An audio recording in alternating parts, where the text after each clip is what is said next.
Okay, today we are going to look at sketching a compressed tangent function.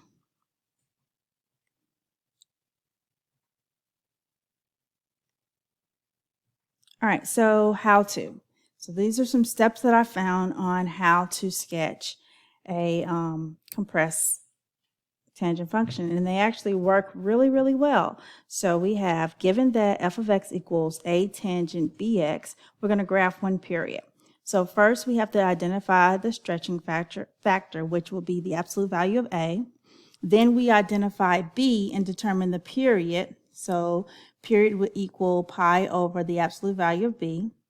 We would draw vertical asymptotes at x equal to negative p over 2 and x equal p over 2. And for a greater than 0, the graph approaches the left asymptote at negative output values and the right asymptote at positive output values, in reverse for a less than 0. And we're going to plot the reference points, and this is the part that works.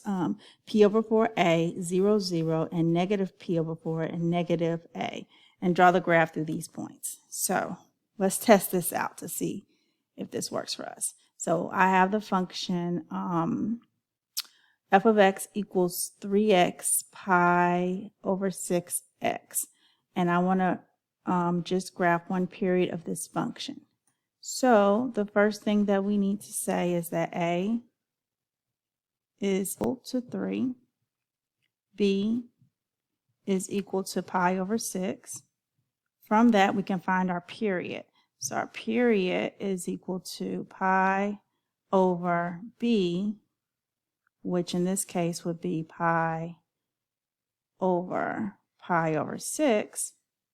And if we did that math, that would just be pi times 6 over pi, which gives us 6. So our period is 6. Okay, so then we know that our asymptotes are going to be at negative p over 2 and p over 2. So x is equal to negative p, so let's say plus or minus p over 2. So our p is 6 divided by 2 is 3. So I don't want you to get this confused with our a. Our p is 3 and our a is 3. So it might be a little bit confusing for us. Now I'm going to attempt to draw my asymptotes. I'm going to go ahead and draw those. And so asymptotes are not actually, they're not part of the graph. They're just lines that our graph actually approaches. So I'm going to make it dotted lines so you can know that they're really not there. So there's my dotted lines at negative 3, x equals negative 3, and x equals 3. And I hope that that's okay for you guys. The next, it says the graph, we'll look at what the graph approaches, but first we want to plot those points that they told us about. And so they told us to plot points at p over 4, a, and 0, 0, and then negative p over 4, a. So that would be, p would be 6, and then so 6 over 4 gives me 3 over 2. So 3 over 2, and our a is 3. And then this one, sorry, this is negative a, negative 3 over 2, negative 3. Sorry, that's over my graph a little bit. So let's go ahead and plot those points. All right, so we have probably about right here, negative 3 over 2, and then we'll say this is 3. Here's 0, 0, and then this is again 1/2, and we'll say this is at 3. And so it's going to kind of be approaching from here. There's our graph.